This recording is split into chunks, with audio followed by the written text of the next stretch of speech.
Ladies and gentlemen, welcome back on the Mic with Mike. This is the premier business radio program. It's part of the Mike King Biz Radio Network, which is ESPN Richmond 106.1, The Choice 105.3, as well as International Business Growth Radio. I am here with the artist known for having, we're in Crossroads Art Center, yes. One of my favorite places to be.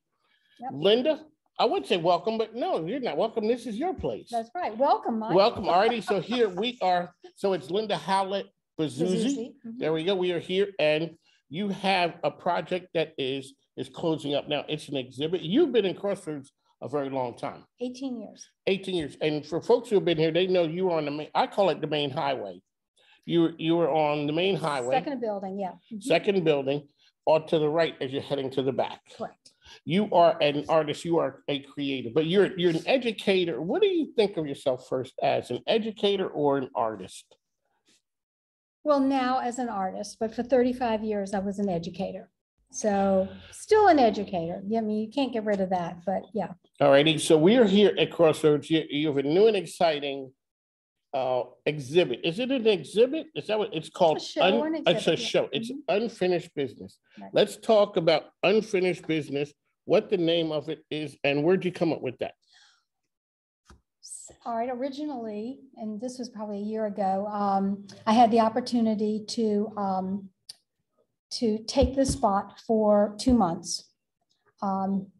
To share this room with another artist for 2 months for a special exhibition. So this is in addition to where I normally display my work.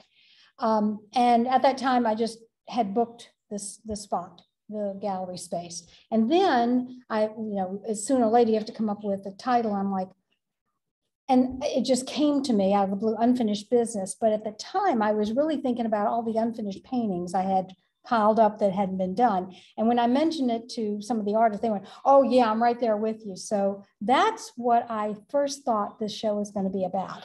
And so wait, boy, howdy, was I wrong. Okay, so a bunch of artists. I had to name it 6 months before anything happened. You guys have a bunch of unfinished projects laying around? Artists? Artists. Oh, yes. So, well, how do you go from one, say you have 5 projects there.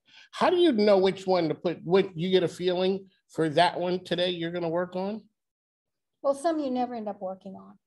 I mean, sometimes you're working on something and then you could get distracted. It's not working. You know, you need to just step back and let it rest and let your brain percolate in the background and let your brain take care of the problems instead of obsessing over it. And sometimes the time has passed. Like it was a great idea, but times have moved on and you need to. So ideas and projects have shelf lives. Sometimes, yes. Sometimes they do. Yeah. Okay, so this is on the microphone. Mike is here with Linda. This is a get to know you. And also, you're going to show us some of the things that you do. Because you got the artist tools who are here. So what do you, when a person says you're an artist, what type of artist do you tell them that you are? I think of myself as a landscape painter, first of all. I don't work in abstracts very much. My style tends to be realistic to impressionistic. I can and often do have architecture in my paintings, but that's a fairly recent addition to my body of work. Normally it is landscapes without the presence of man.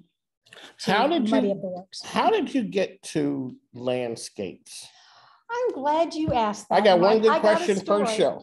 That's it. Okay, so I was teaching and I was talking to the children about perspective, linear perspective.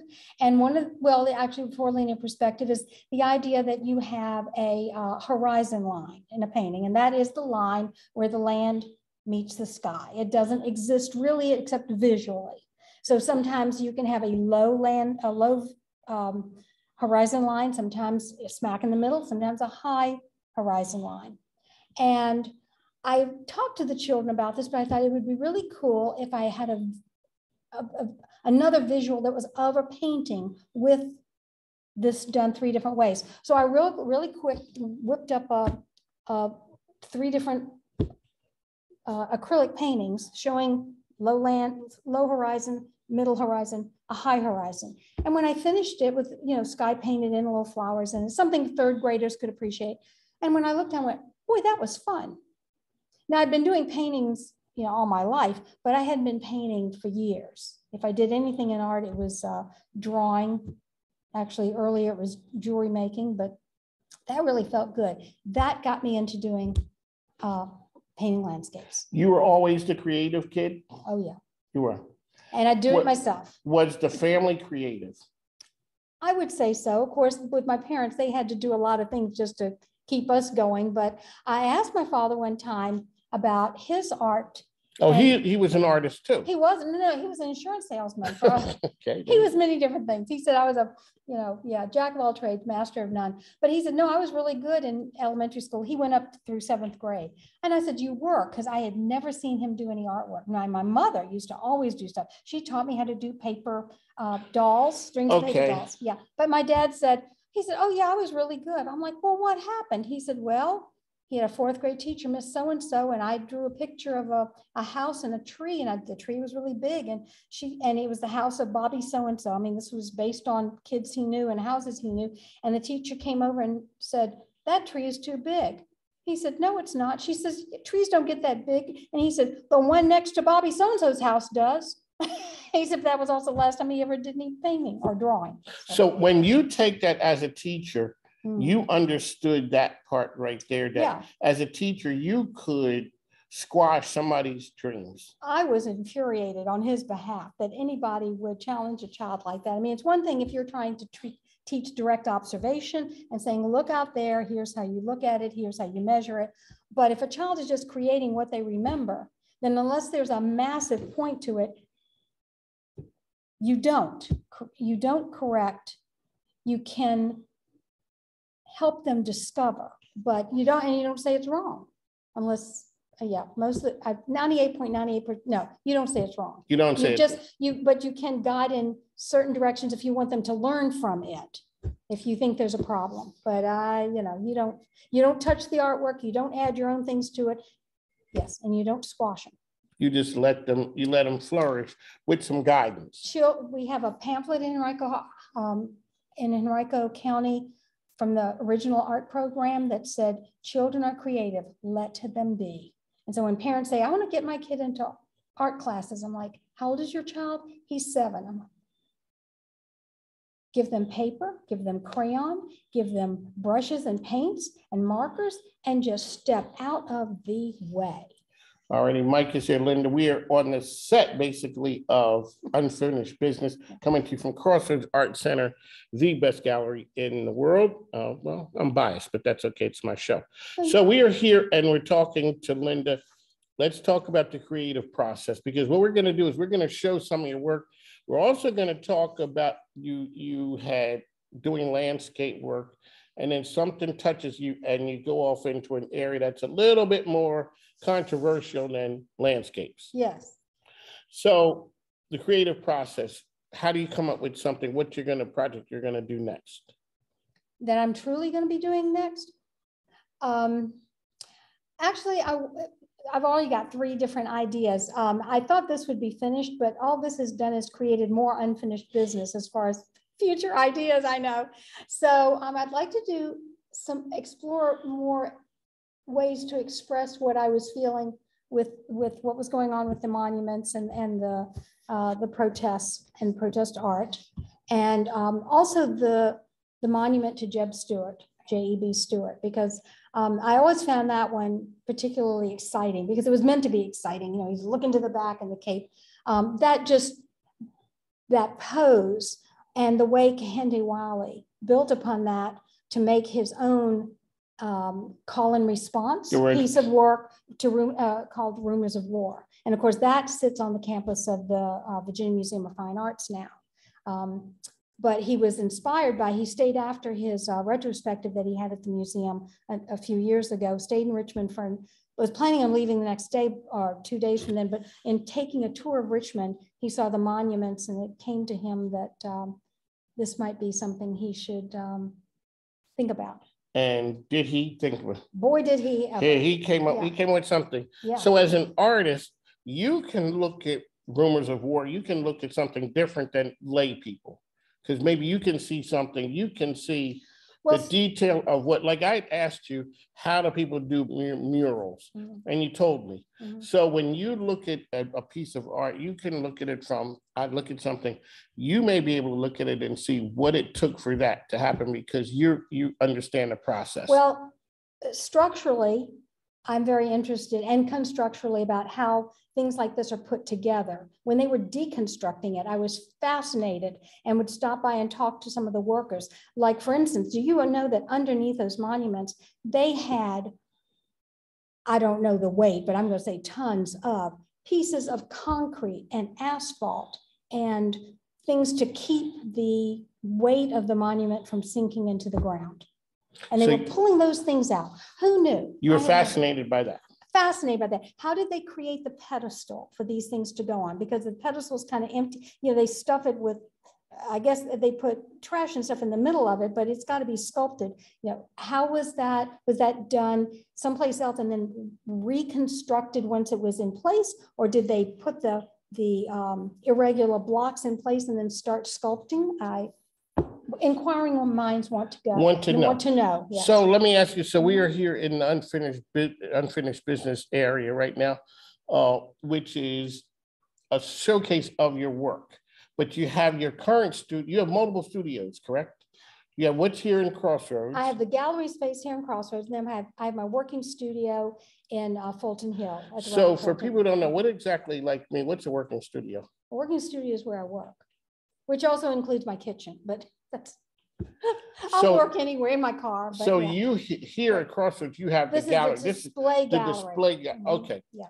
But now there are working studios in the back area. In the third building, in the back hall, there are a number of working studios. That you don't. Yes. I was given a tour of that area. Yeah, they don't just let anybody back. Well, maybe they do. The hallway is open to the public, and some of the artists have put artwork. And then you'll look in there and you see the magic happening. Alrighty, so it's on the mic and Mike is here. What we're going to do here, we're going to showcase some of her work. She's also brought some pens and brushes and all those things. You know, I'm sure there are technical names for it, but I can't help you folks.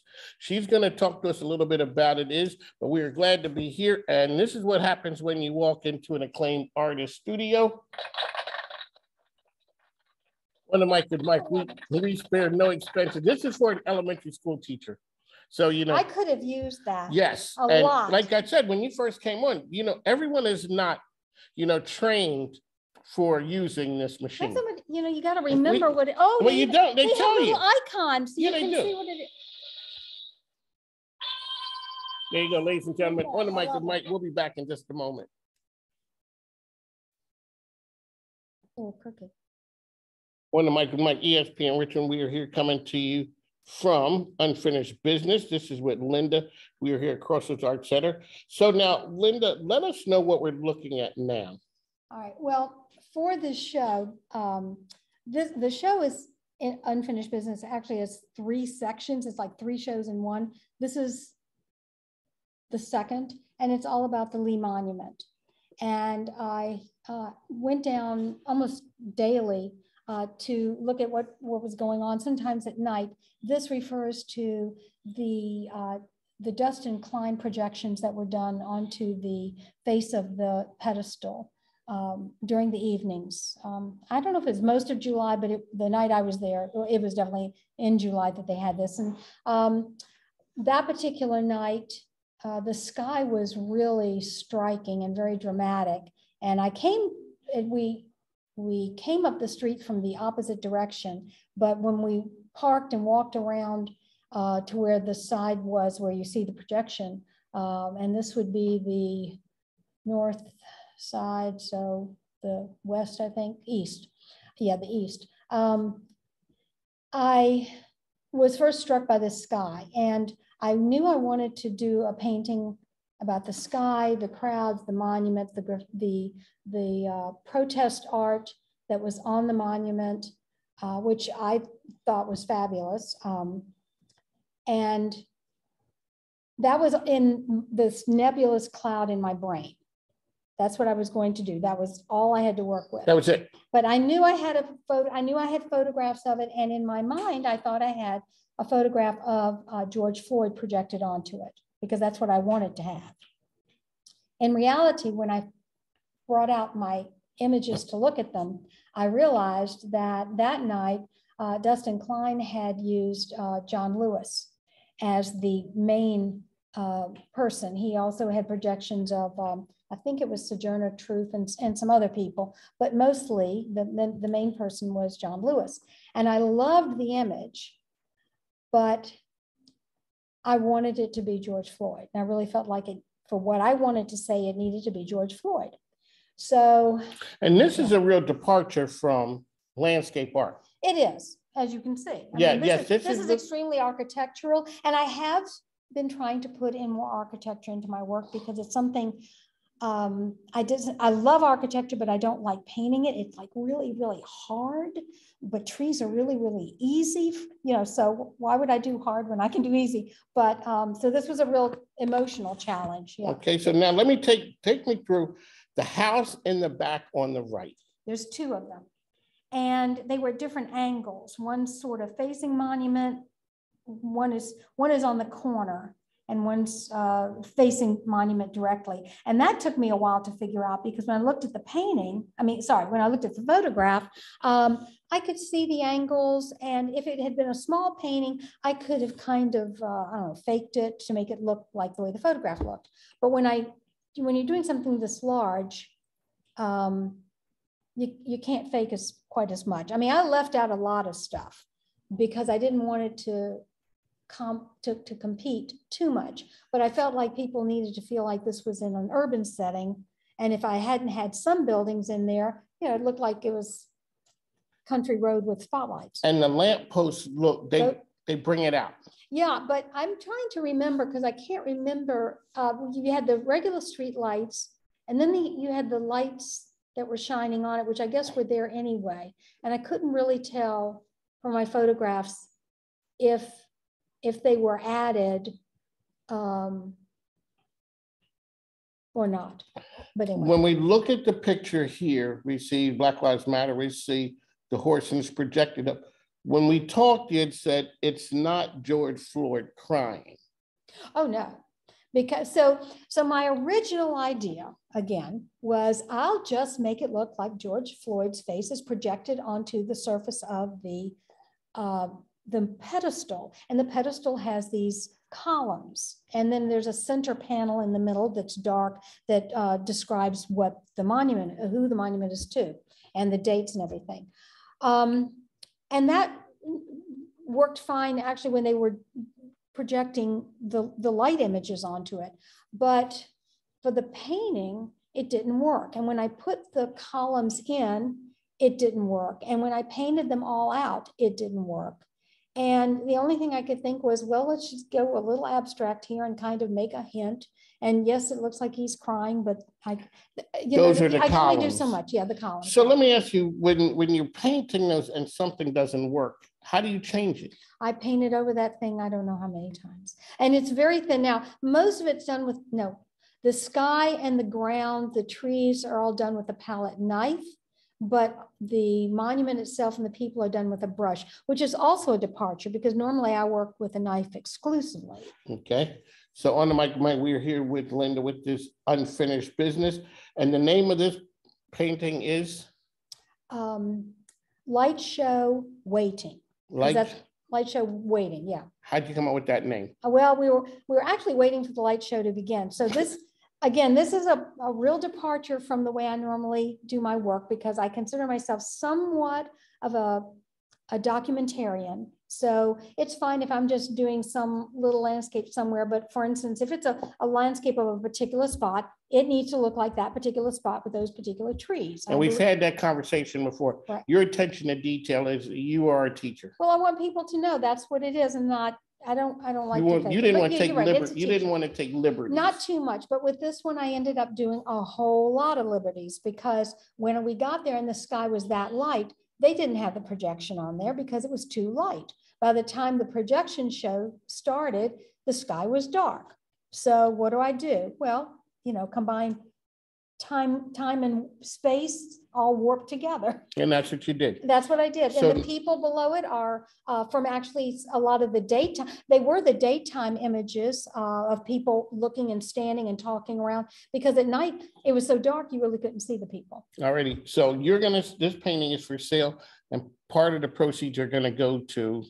I'm hoping, my plan is to donate part of it to the Black History Museum. Alrighty, yes. we're gonna swing around a little bit, and now we're gonna go over to what are the listeners. So for the listeners, what we're doing is we're going over to their 6.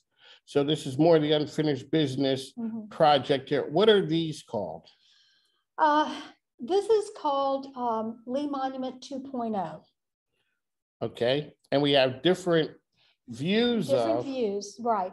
And I was actually doing this during a watercolor class I was taking with Michael Pierce, who is an extraordinary artist in his own right. And I had in my mind, I wanted to do this forever. And this was just the little kick in the butt I needed to get it done, because I needed to have a project. And my brain just said, this is the time. So I decided to make them small, more like Persian miniatures, like little jewels. It is an iconic image. The graffiti has become iconic as well. So that made me think of icons, and in Russian and Greek iconography, you use egg tempera. So that led me to use the egg tempera. Alrighty, so and these are a set of 6. Yes. Alrighty, so on the mic with Mike, we are going to, so now you had brought up egg tempera. You're going to explain, and now we're going to showcase some of the items that you have, and you're going to show us some things here. So on the mic with Mike, we're here taking a look around. We're exploring Linda with unfinished business, and we're talking about her career. As I said, it's a departure from landscaping. Yes. Oh, so yes. it is, but it's something that touched you. Has there ever been another subject that took you off of the road of where you were before? Yes. 2 years ago, Jan Hodges and I did a project that ended up in being a show of the alleys of Richmond, which was mostly architecture. Well, a major portion of it was architecture, but I also emphasized the landscape within the alleys, because that's where I found the fascination of, here you've got this man-made structure, and it's what trash trucks use all the time, and yet you've got these beautiful little gardens, and you've got this wilderness, and nature will find a way. So right up against all the trash and stuff, here comes a little beautiful weed with its little flower blooming. Alrighty, ma'am, that seems a lot. Now, I don't think that artists go into this to get rich. I don't think so. I think this is a passion project for you guys. My landscapes sell very well. This particular portion of this show, to the monuments, I knew would be controversial and not as, let's say, marketable or as desirable. It depends on who is looking at your work. If you're thinking of museums, or if you're thinking of someone who's going to put it into their home, or you have to think about who your market is. But honestly, for this particular section, this was all about me.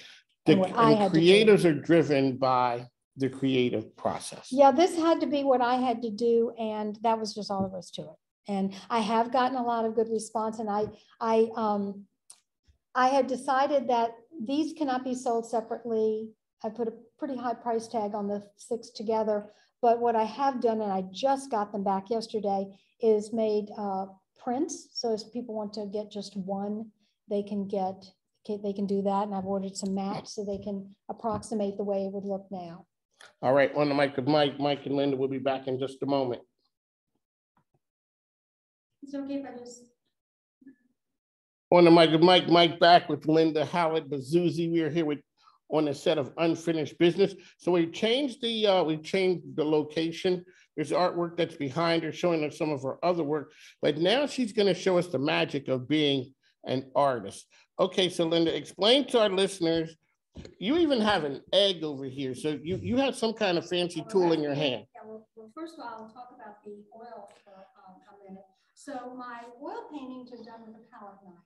And this is the size. I measured it the other day. It's 1.25 inches flat on one side. And really, I have a drawer full of all different kinds of sizes and shapes. And this is the only one I ever use, plus the next one up, which is about 2.5 inches. Occasionally, on one this large, if I really have to get something done fast, I will use a larger palette knife, just like this. But then I have to have a larger area to spread my paint on because, you know, it's a bigger knife. So, so for all of these, basically, I had a box that was larger than this one. And what's that called that's in your hands? Okay, so a lot of times when artists are painting in their studio, they'll spread their paints out on glass. That's when you see the person with the round thing. This is the palette, right? This is a palette, and it's a palette box because it has a lid on it. And I have put a disposable paper palette pad,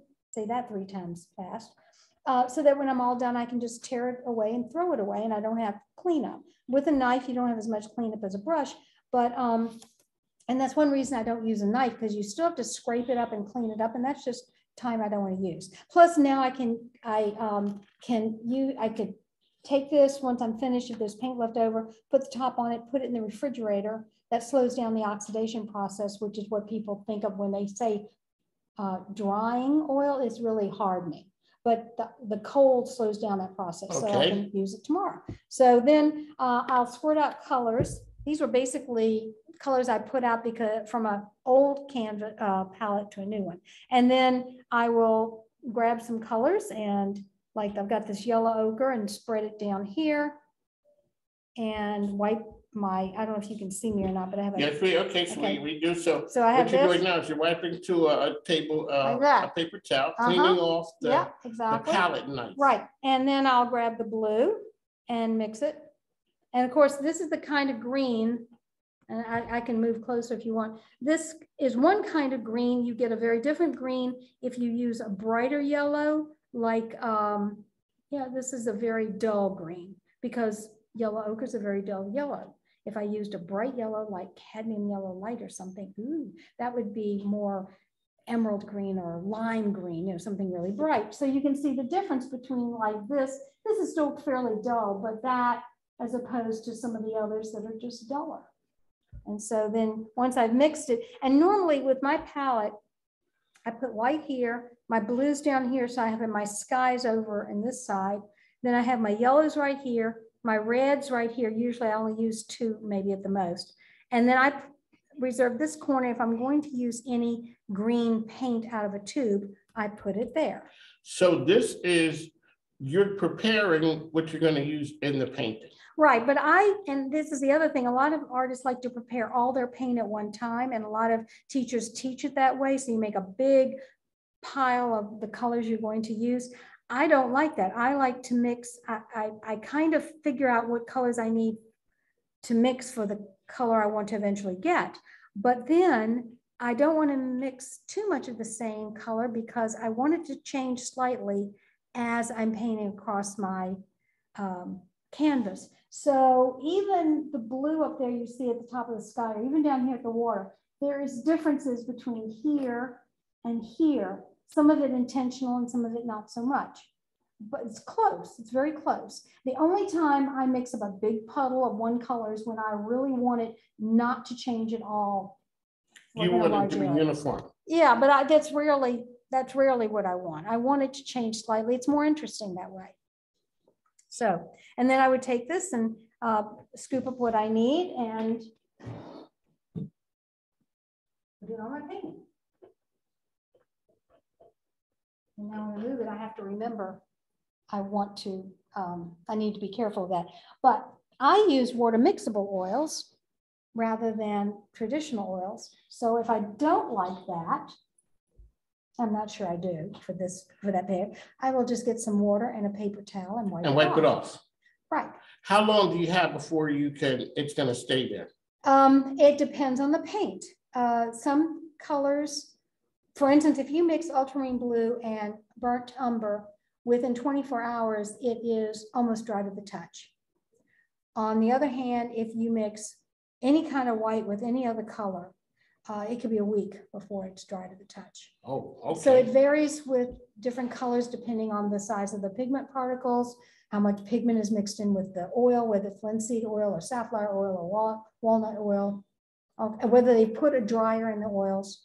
All right, so Linda, she's gone. That is the name of that tool again. This is a palette knife. The palette knife. This is a palette box. Palette box. And you that can comes actually with put the the, top. right. And my other indispensable tool is a skewer. So I can go in and put some scratches in there if I want to. Oh, like the skewer at the. That you cook with.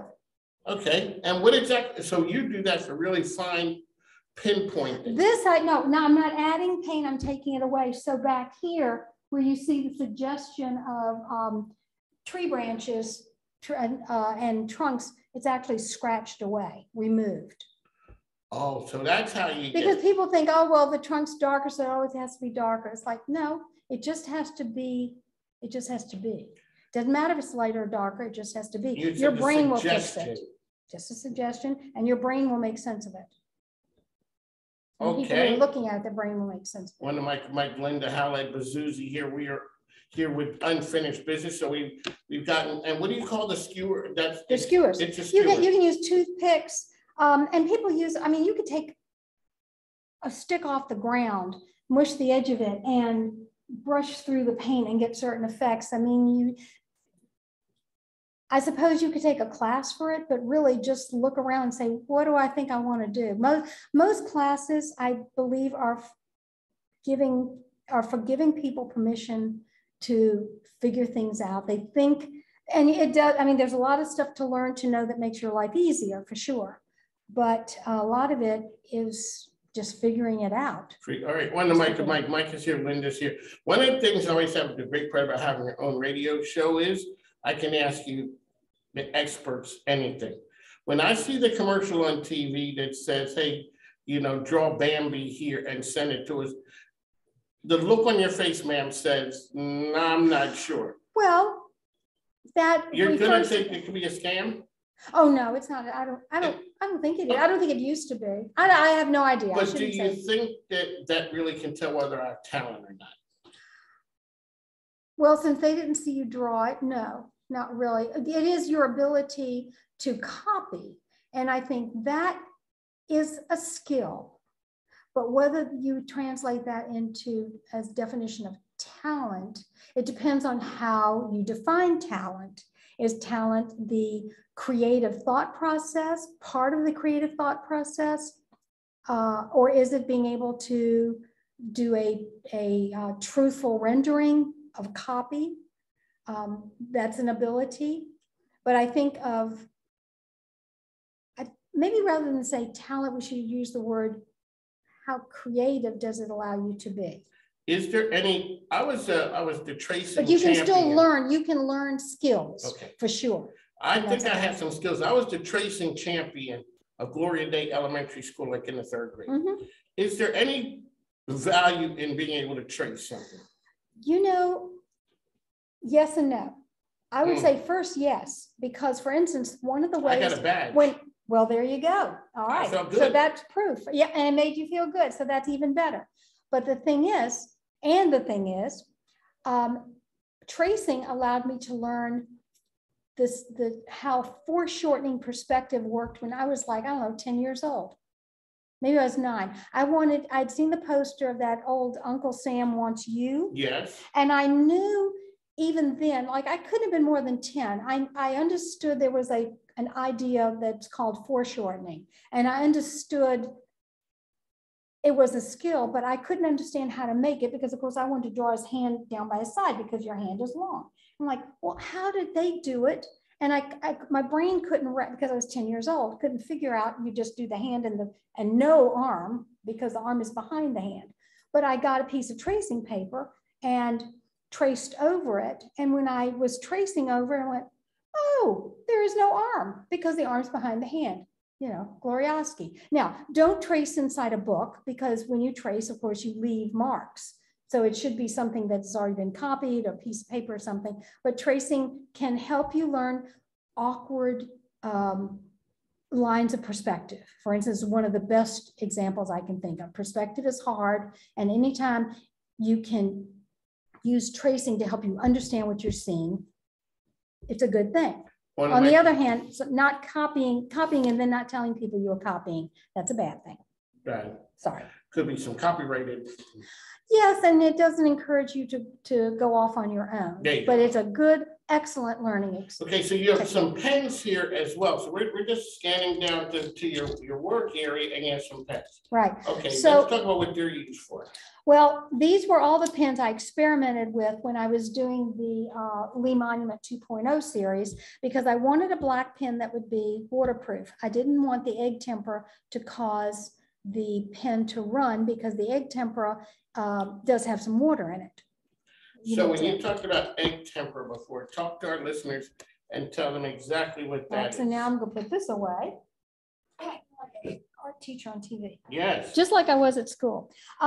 So you actually, where did I put, oh, here it is. I was like, where's my egg? I carried it all the way from home. So egg tempera actually refers to tempering your pigment with an egg, specifically the yolk of the egg. And this is an extremely old process. Egg tempera painting, when you see the label in a museum of very old paintings saying tempera paint, they're talking about egg tempera.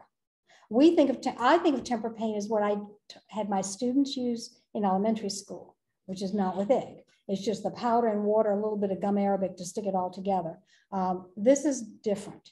And it's very permanent. Egg tempera can last longer than oils, and it is hard. It doesn't rub off. Once it dries and has set for a while, it is as permanent as oils. How excited do you get when you go to the Vmfa? Oh, I always get excited when I go to the Vmfa. I get excited when I take kids through, which I haven't done because of the pandemic. I haven't been doing any tours, but the trick to taking kids to the museum is let them drive the boat, drive the car, steer the boat, whatever. Do anything. I let them, yeah, they guide decide. them. Unless it's a class where they have to go to certain things, I like to have them have some power in determining what we're going to do. And you can take even young kids, 3, 4 years old, if they're the ones that are making a decision which way you're going to go, they're going to be happy at the end. And if they don't look at a painting but are enamored of the stairs and the elevators, that's great, because sooner or later that's going to lead them to a piece of artwork and they're going to stop. And that's all that matters. They're in the building, right? Do you want me to show you the egg tempera? Yes, we're going to see the egg tempera. Okay, so I need this to crack it. Now, egg tempera is supposed to use the inside of the yolk. So the first thing you have to do is get rid of the egg white. All right, ladies and gentlemen, this is the part where you say, don't try this at home, but you can try this at home. I did this with my students one year. We poured plaster into, you're not supposed to do egg tempera on plaster, but we did. That's another story. We had lots of fuzzy plaster at the end because it is organic. Anyway, it's supposed to be done on actually oil tempered board, wood. Okay. Traditionally be wood. Okay, that was tempered. All right, so you crack the egg. There you go. You try to separate it, and you can see this. And there's the white. Boom. Okay, get rid of most of the white. And then you break off that. And then this is going to be a little harder to do. There you go. Get rid of the rest of it. Get rid of that little albumin, that little tissue part. There you go. Now, this is still not good enough. So what I have to do is take more paper towels, and I'm going to have to clean my hands as I need to get paper towels here. Okay. And I just lost my paper towels. Okay. But there's more drama. All right, so I'm going to put it in my hand. Where did I put my, oh, here you go. And you can actually roll it from hand to hand and wipe your hand like this. And this, I had my students do this, but they'd have to wipe my hand. So there's a little student involvement. And then once it becomes really excited with that part. Oh yeah, once it gets sticky, and it's kind of feeling that way now. Okay.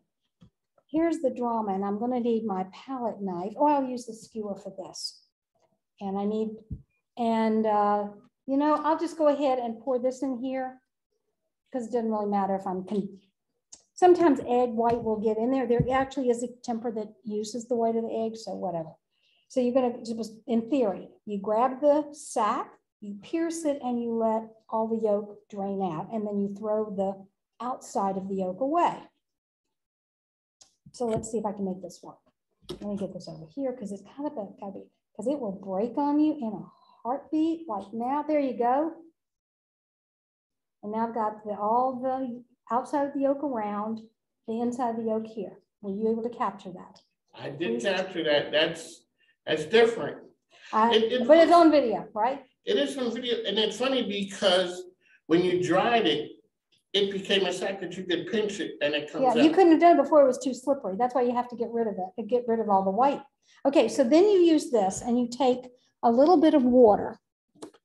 And I'm sorry I don't have more glass containers because that would be more interesting, but whatever. Right. And you have to have a medicine dropper and you put a couple of drops.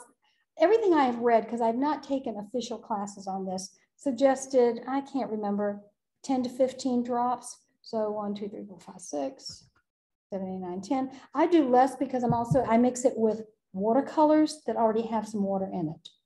And then you stir this up because it needs to be a little bit more looser. It needs to be looser than just the regular the yolk. And then after that, you put out a tube. And I would plan my colors, and this is another little palette. You might put out more colors. You know, I would plan out which colors I was going to do. For these, they were all the same set of colors. So this is, I think this is, this is rose madder. Yeah.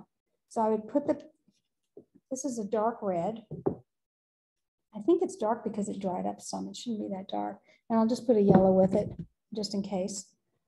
Just for fun, put it over here. Now, this is pretty thick. Traditionally, it would actually be mixed with powdered pigment, with the dry powder that creates the paint. But I didn't have any with me. That's in my studio. I didn't have time to get it. And then you've got to worry about dust flying, and some of it's toxic, and you really don't want to be doing that unless you're outside. And you should wear a mask. Not everybody does, but you should. So again, using my palette knife, excuse me while I disappear, to stir things, I'm going to add a little water to the watercolors. So a little bit of drop there, a little bit of drop there, maybe, oops, one more. Okay. And that's just to make it a little looser. And all I'm doing is stirring it around to make, oh, didn't mean to do that. It's, I should wipe that off. Okay, so now this is going to be more orange because I got some of it in there. And then, and for those who are experts on egg temper, like Susan Jameson and some of the others, I apologize. But we're going with what's happening right now. And then I take my egg yolk. I might make this a little bit looser, but then I take my egg yolk and put it into the paint. And there is an amount you're supposed to, and you know, trying to keep the inside of this clean is the hardest part of this whole process. Because, you know, when that egg yolk dries, well, you know, you clean up egg off of a plate and how hard it can be. Yes. Just as hard here. And it does harden. And when it hardens like oil paint. So then you stir it up again. Normally I would use a little spoon that I have. And if I feel like it's too thick to paint with, I would add a drop or two of water. But I learned through over this, I feel like I need to have a little bit thicker rather than, so that I can thin it down rather than the other way. And then I do the same thing here. All right, so that's egg yolk and white. And the egg yolk, even though we see it as yellow, really doesn't affect the color of the paint that much. And then you can mix all your colors together and you use a brush. And these are the brushes I used. I didn't use all of them because they're too big. Most of the brushes, I didn't use that, like a 1/0, 3/0. This is 3/0. This is a 4. You know, it's so funny. Different brands use different numbers. They mean exactly the same thing. There's no standardization in your brushes. You can come on in if you want to. This is a 3/0. That means 3 zeros. Okay. I used that word with somebody years ago, and they almost laughed me out of the class. They're like, what is an ought? It's zeros. So wet it. And that's so it just doesn't get gummed up in your brush. And then you dip into your paint. And then I had here it is. This is, I was practicing which pen I actually used for these because I couldn't remember. And for some reason, I didn't write it down, and it ended up being the Stadler, had the least amount of smear, but it smeared while it was wet, which is what I wanted. And then you just start, painting with it. And you can, oh, did you just see what I did? I just went to rinse my brush off in the egg yolk. Okay. And then same thing for this. And of course you can mix it on here. Sorry. And then you're able to go back to clean the brush. Yeah, okay. and just, and of course, you do need a small brush, not one hair. One hair will not let you carry your brush, but it's really the amount of pressure that you don't. And you're saying that's a 3/0. Yeah. A 3/0. Yeah. And it is, and I can't see this close up, but there you go. Okay. So it's nice and fine. But it's the tip, not the brush itself. What is the one of the fat ones? What number is that? Let's see. I think these might be the same. No, see, look, they're exactly, this is 11, this is 16. So I just go by look, and this is a little bit fuller at the end. This is a little bit pointier. But you can always use spit to. That's a true artist. I put my brush in my mouth one time, which is a no-no, and I thought my watercolor teacher was going to have a stroke. I bet it is. Because some of these paints are toxic. They can have toxic pigments. That's called being young. You should not do that. All right, on the mic, Mike King, Linda Hollett, Bazouzi is here. This is Unfinished Business. She's taking her through a creative process. So we talked a little bit about when a project is done. When you start asking yourself, am I done? And I only came to that realization recently. I've been painting for at least 30 some years. And just because, it's real easy to overwork a piece. A lot of times, what I have taught myself is that if you are asking yourself that, it is time to stop and step away. Okay. And usually overnight. And I will even put the painting at a position where I can see it first thing in the morning, whether it's as soon as I come into the studio to paint, or if I've done it at home in the kitchen or in my office, so that the minute I walk through the door, I can either go, that looks great, or like, oh gosh, what is that? And first impressions, first thing in the morning will tell you. All right, on the mic of my ESPN Richmond, that's where you find us. So how can people find you out there, ma'am? Well, this show comes down, today's the last day here, but my plan is to move my work to my exhibition space here at Crossroads in the second building. So all of these works will be there. I've also just picked up yesterday the prints for the Lee Monument 2.0 series. So as soon as I get them bagged up, it'll be another couple of days, they'll be available. I have a website, which is, even though as an artist, I'm Linda Hollett Bazouzi, the website's much easier. It's just www.lindahollett.net. But if you Google Linda Hollett, there are other Linda Holletts, believe it or not. Well, can you believe that? But mine will probably pop up first. But when you put on that Bazouzi, that shuts it down. That shuts it down, and because those other people may not have as much on social media and website and stuff. You are active. All right, so on the mic, Mike, thank you for coming here. We're coming to you from Crossroads Art Center. This has been educational. So this is education and artistry put together with an educator. You're always an educator at heart. I guess I am. You are, and I think it was what I was meant to be. Yeah, that's true. Sure. And so we've gone from the landscape to protest art and all the things that are in between. So let me ask you as we go out. Travel too. Now the travel, we touched on that a little bit. So we're turning around. The one in the middle is they're all Cairo, Egypt. Ooh, ladies and gentlemen. Actually, from my last trip in 2018, which was my 5th trip to Egypt. Why Egypt?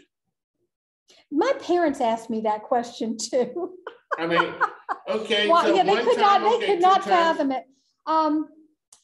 there was just something I found really fascinating. I felt very comfortable there. I felt very comfortable with the people there. I've always stayed in hotels rather than the not the tourist hotels, but more local. I mean, they're not the Hiltons. You know, they may be owned by local Egyptian companies or other companies. I don't like 5-star. I prefer 2 or 3-star. They have all the amenities but all the charm as well. You take all your tools with you? So when I'm traveling, I would only plan on using one medium. I might take a little bit of watercolors with me. I do usually travel with my oils. I pared down the amount I bring and I paint smaller pieces. For Egypt, I painted all of them at night in my hotel room. I always room by myself, so I can do that. And I did try to do one painting en plein air in Cairo outside the hotel, and I had everything set up. And the hotel concierge came out with the hotel police, because there are police with every hotel for security. And he said, this is very nice. We would like to invite you to come inside and paint in our lobby. And I'm like, well, that's very sweet of you. Thank you. But I'm painting this scene right down here. And I need to be here to see it. But thank you so much. And he stopped. And we would like to invite you to come inside and paint. So he was volunteering. Well, he was volunteering for me. And about the 4th time, and I said, well, how about if I go over there? And how about if I do that? And finally, the policeman went, "La!" which is no. And his little finger went up, and I was like, okay, not fighting with the police. Let's move inside.